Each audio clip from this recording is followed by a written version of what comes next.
কাশ্মীরের পহেলগামে ভয়াবহ হামলার পরিপ্রেক্ষিতে ভারত ও পাকিস্তানের মধ্যকার উত্তেজনা থামছেই না। পাল্টাপাল্টি কূটনৈতিক ও বাণিজ্যিক পদক্ষেপ নেওয়া শুরু করেছে দুই দেশই।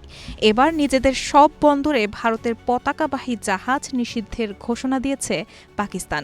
এর আগে ভারতও একই ধরনের নিষেধাজ্ঞার কথা জানিয়েছিল।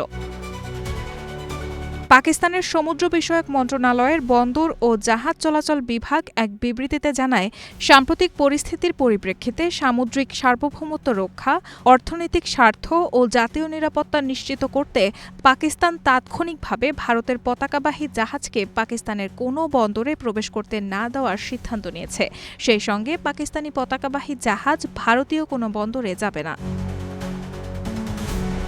এদিকে ভারতীয় সংবাদ মাধ্যম দ্য হিন্দু জানিয়েছে, পাকিস্তানের বিরুদ্ধে ব্যবস্থা নেওয়ার অংশ হিসেবে দেশটি থেকে সব ধরনের প্রত্যক্ষ পরোক্ষ আমদানি নিষিদ্ধ করেছে নয়াদিল্লি।